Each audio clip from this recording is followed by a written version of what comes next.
When I first realized that my sister Amanda truly despised me, not just disliked or found me bothersome, I was 5 years old. For a youngster, realizing that someone who is related to you could gaze at you with such icy disinterest was an odd realization. When I was still learning how to tie my shoes, Amanda was already a teenager and 10 years older than me. Given our vast age difference, you would assume she would be protective of me, perhaps even maternal.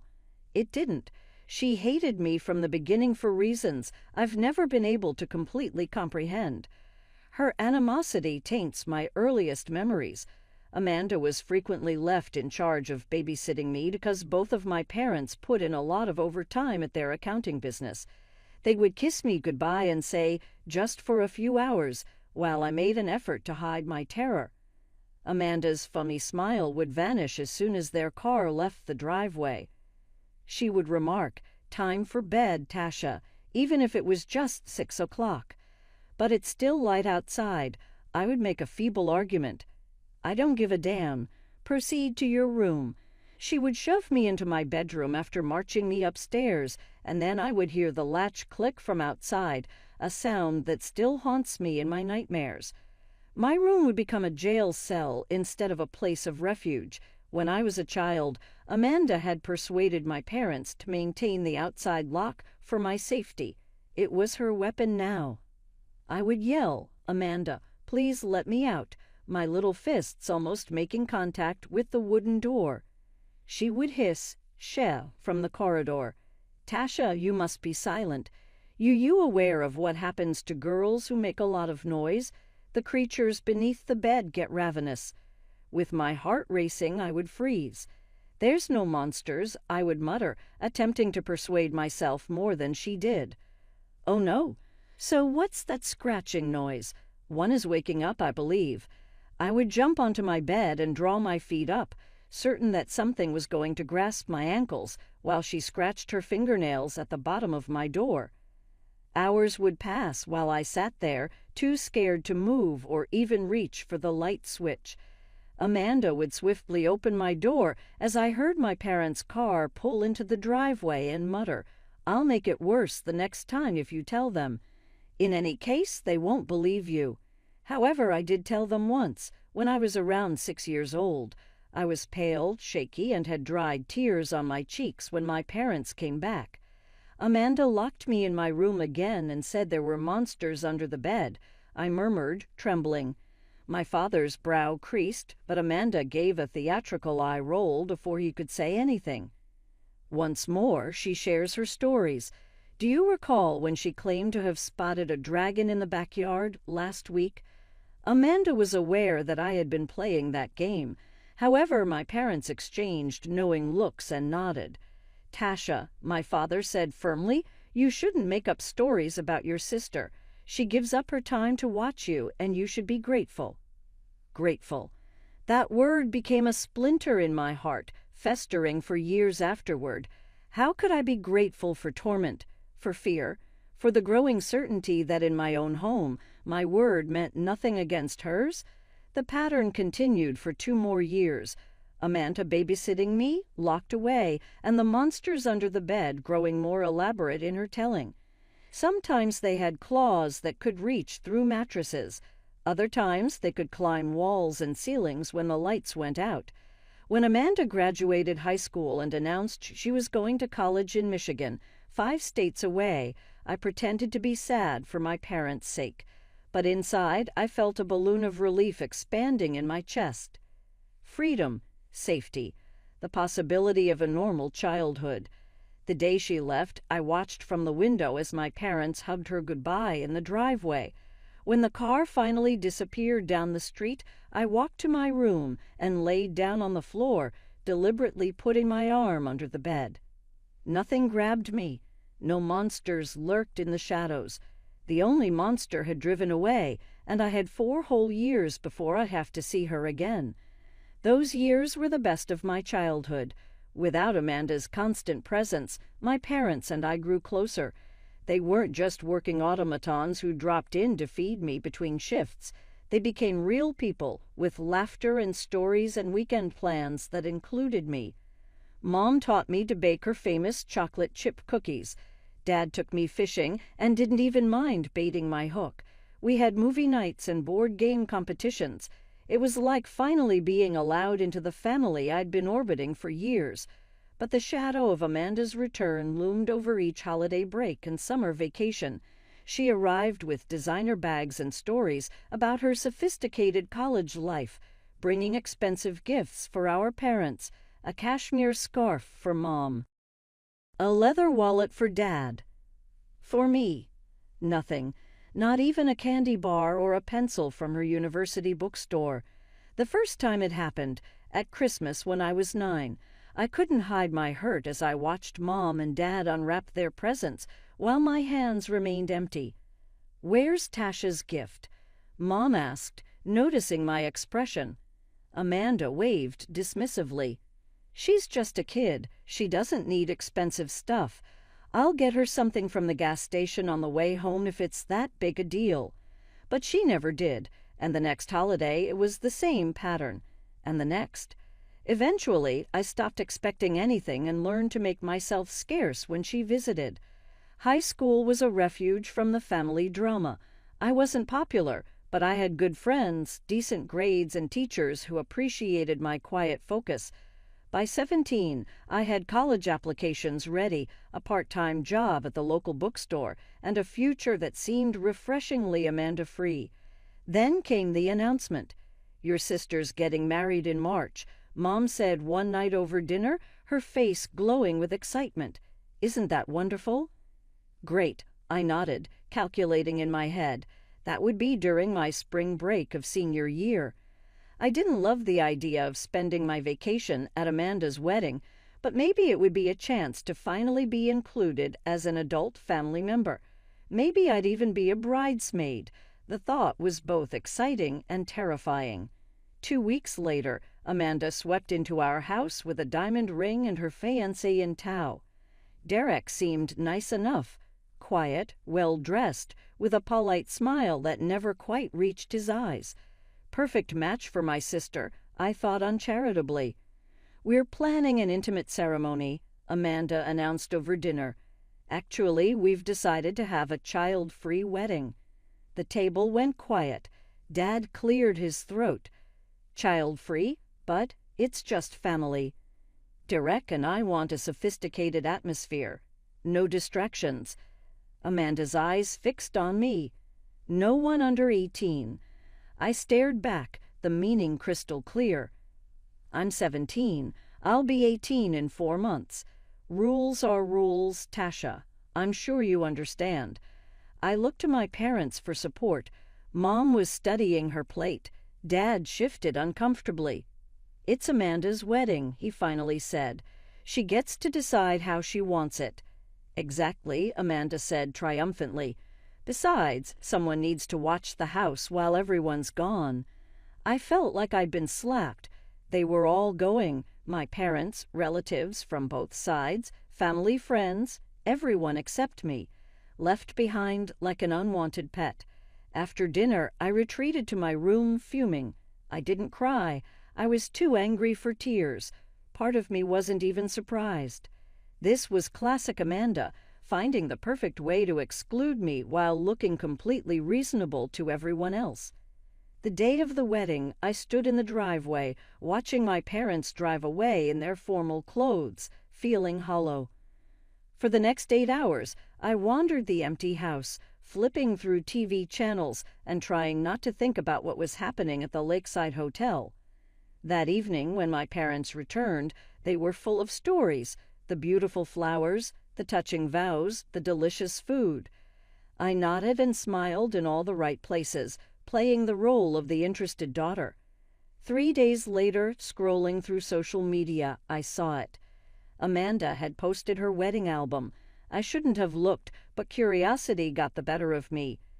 There, in the family photos, stood my cousin Lily, grinning in a pretty blue dress. Lily, who was exactly 1 month younger than me.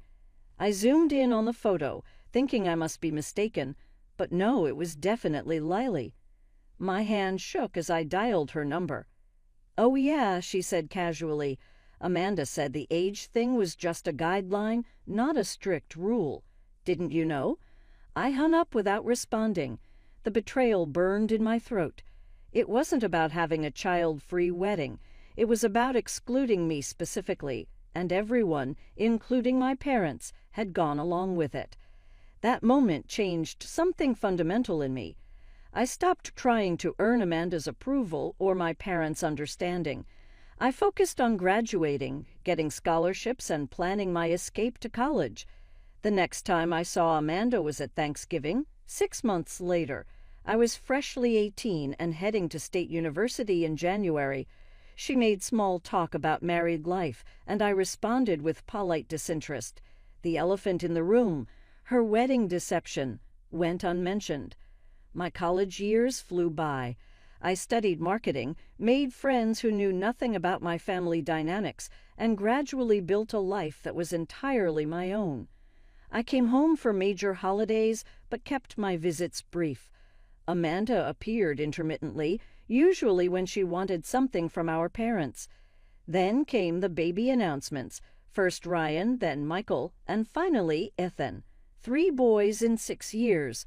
Amanda quit her job to become a full-time mom, and suddenly our parents' house became her unofficial daycare center. I had graduated by then and landed a job as a junior manager at Reynolds Trading. My apartment was 15 minutes from my parents, but light years from the chaos that now defined their home. Every time I visited, there was evidence of my nephew's destruction: stained carpets, broken picture frames, crayon on walls. I tried to time my visits for when Amanda and her kids weren't there, but sometimes our paths crossed. The boys would run wild, screaming and throwing toys, while Amanda scrolled through her phone, oblivious. When I tried to suggest that maybe they should use indoor voices or not jump on the antique coffee table, Amanda would snap, "Don't tell my kids what to do." So I didn't. Instead, I started avoiding family gatherings altogether until the phone calls began. "Tasha, honey, could you come over tomorrow?" Mom's voice had that particular tone, exhausted but trying to sound cheerful. "We could use some help cleaning up." Amanda just picked up the boys. The first time, I went without complaint. I spent 4 hours helping my parents restore order. The second time, I gritted my teeth but still went. The third time, something in me snapped. "Mom, why are you always calling me to clean up after Amanda's kids? Why isn't she doing it?" There was a long pause. "I'm sorry, sweetie. You're right. We shouldn't have asked." I hung up, feeling guilty but resolute. That evening, I called Amanda directly. "You need to stop treating Mom and Dad's house like a dumping ground," I said without preamble. "They're in their 60s. They shouldn't be cleaning up after your kids." "Mind your own business, Tasha," she replied coldly. "This is between me and them. They're my parents, too, and you're taking advantage of them. I'm raising 3 children. What would you know about that?" Her voice dripped with condescension. "Don't stick your nose where it doesn't belong." The line went dead. I called my parents immediately after hanging up with Amanda. My hands were shaking with anger, but my voice was steady. "Mom, Dad, I want you to stop babysitting for Amanda unless she agrees to clean up after her kids. Those boys are completely out of control, and Amanda doesn't lift a finger." There was a long silence. Then Dad cleared his throat. "We'll talk to her." I wasn't sure they would, but a week later, I got a furious call from Amanda. "What the hell did you say to Mom and Dad?" she demanded, her voice shrill. "They told me I can't bring the kids over unless I clean up afterward." "Good," I said simply. "You had no right to turn them against me. Who's going to watch my kids now? Do you know how expensive childcare is?" "Not my problem," I replied. "You chose to have them. Take some responsibility." She hung up on me again. I later heard from Mom that Amanda did start cleaning up after her visits, not thoroughly, but enough that my parents weren't left with a disaster zone. It was a small victory, but it felt significant. For once, I hadn't backed down. Life went on. I focused on my career, working my way up to senior manager. I dated casually, but nothing serious stuck, until I met Ethan at a work conference. He was smart, funny, and refreshingly straightforward. No games, no manipulation. After years of walking on eggshells with my family, his honesty was like oxygen. We dated for 2 years before he proposed on my 27th birthday with a simple solitaire ring and a promise of a drama-free future. I said yes immediately. But even as we celebrated, a dark thought intruded. The wedding would mean facing Amanda again. We could elope, Ethan suggested when I explained my concerns. Vegas, just us. But I shook my head.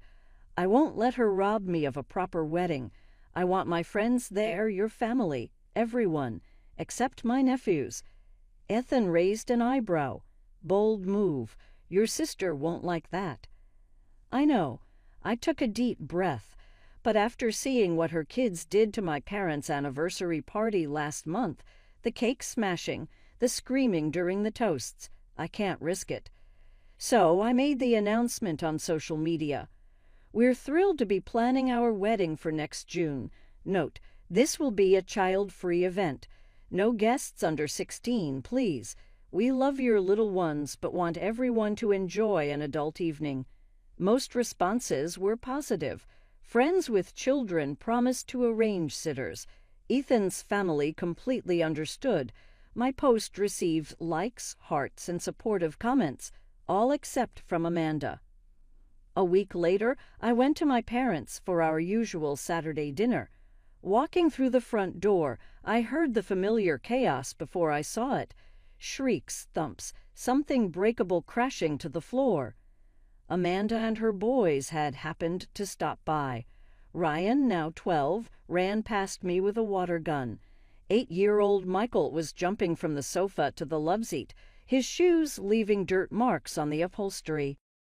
Ethan, the youngest at 6, was systematically pulling books off the shelves and dropping them on the floor. Amanda sat at the dining table with Mom, calmly sipping coffee as if surrounded by perfect tranquility. Halfway through dinner, Amanda casually mentioned my wedding. I'll need to know the exact schedule so I can plan around the boys' activities. I put down my fork. The boys aren't invited. It's adults only, as I mentioned in my post. She laughed. That doesn't apply to family, obviously. It applies to everyone, no exceptions. But I can't leave them for a whole day. I'll have to bring them. I stared at her, wondering if she was really this oblivious or just testing me.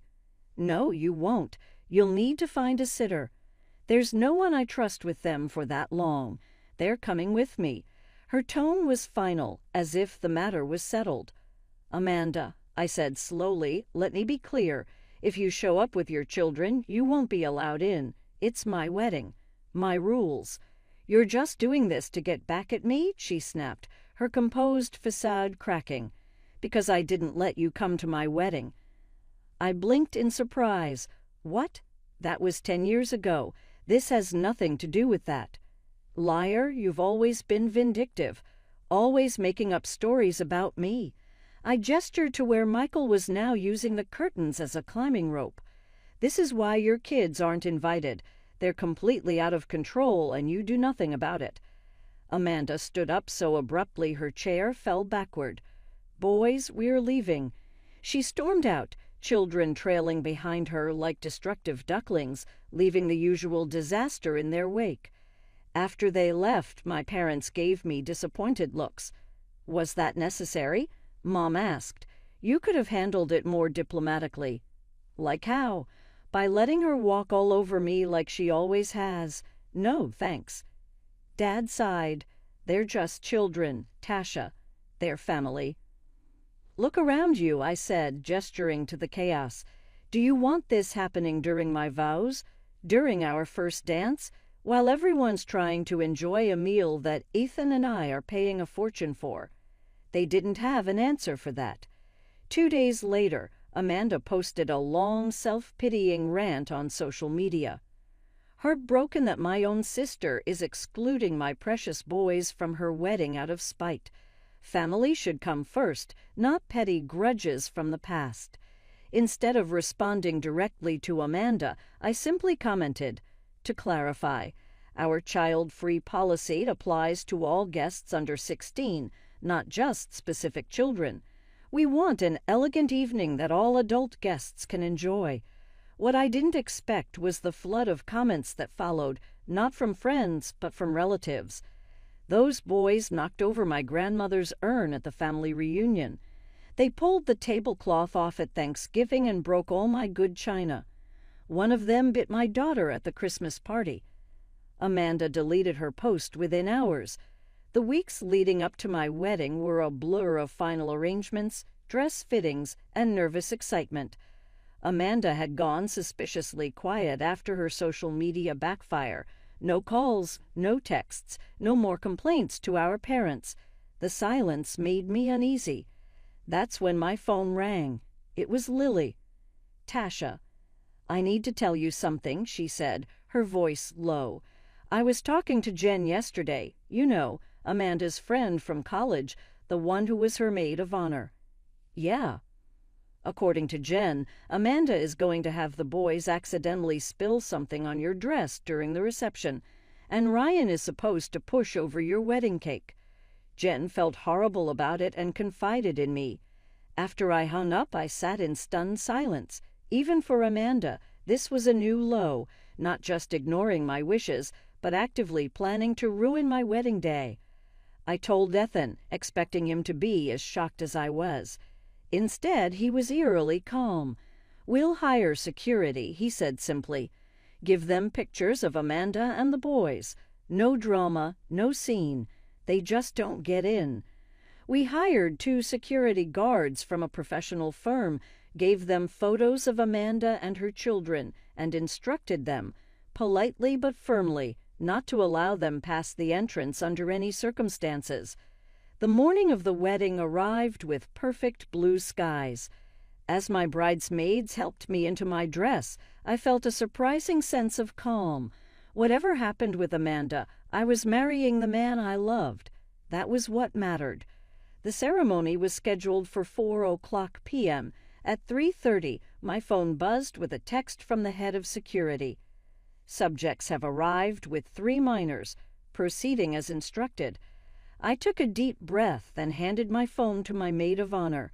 "Don't tell me anything else about my sister unless the building's on fire." The ceremony was beautiful. Walking down the aisle toward Ethan, seeing his face light up, in that moment, Amanda didn't exist. We exchanged vows under an arch of white roses, and when the minister pronounced us husband and wife, the applause from our guests felt like a release of years of tension. It wasn't until the reception that reality intruded. My mother appeared at my elbow as I greeted guests, her face tight with anger. "How could you?" she hissed. "Your own sister is outside in tears because those goons you hired wouldn't let her in." I kept my smile in place for the benefit of nearby guests. I made it clear children weren't welcome. She chose to bring them anyway.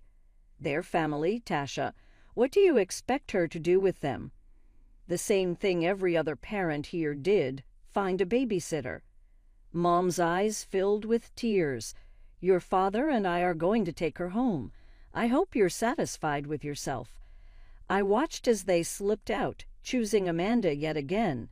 It hurt, but less than I expected. Perhaps I'd been preparing for this moment my entire life. The remainder of the celebration went flawlessly. We all laughed until our sides hurt as Ethan's grandma taught us a Polish folk dance, friends danced, and family members told embarrassing tales. Our cake didn't fall over. My clothing remained immaculate. Nobody climbed the curtains or tossed food. I made the decision to give my folks a call 2 days after we got back from our honeymoon.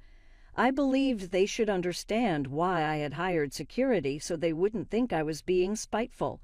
When they responded, I added, "Mom, Dad, there's something you should know. Amanda intended to have my wedding ruined by her children. Jen, a friend of Amanda's, told Lily that she planned to have the lads knock over the wedding cake and drop something on my dress.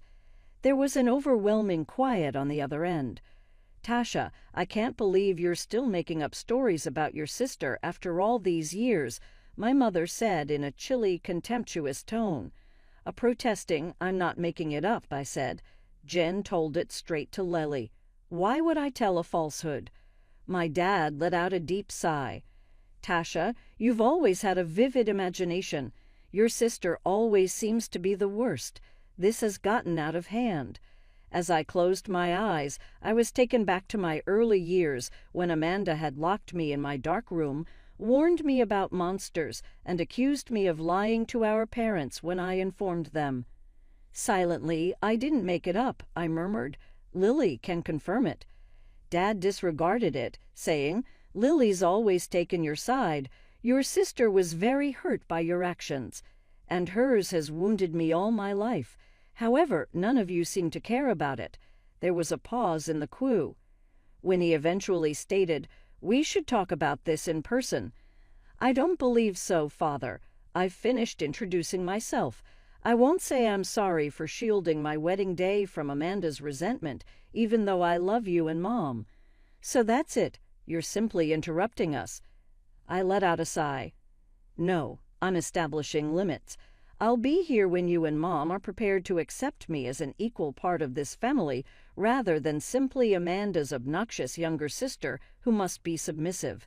6 months have passed since then. Silence ever since. Lily provides me with updates. Amanda continues to frequently dump her kids on my parents. The guys continue to be rude and disruptive. Due to health problems that make it practically hard to keep up with 3 mischievous kids, my parents are becoming more and more worn out. However, they refuse to establish limits with Amanda. I won't pretend that everything is okay either. I occasionally fantasize of reconciliation, peaceful Sunday meals, stress-free holidays, and my parents finally seeing the pattern I've seen since I was a little child. Dreams, however, are not reality. In actuality, Amanda was correct about one thing. I had big dreams. I had a childhood fantasy of having a sister who would defend me rather than frighten me, parents who would accept me rather than reject me, a household in which love was unconditional. These days I fantasize about other things, like the family that Ethan and I may start, one in which every youngster feels equally appreciated, where ideas like respect and fairness are more than simply platitudes.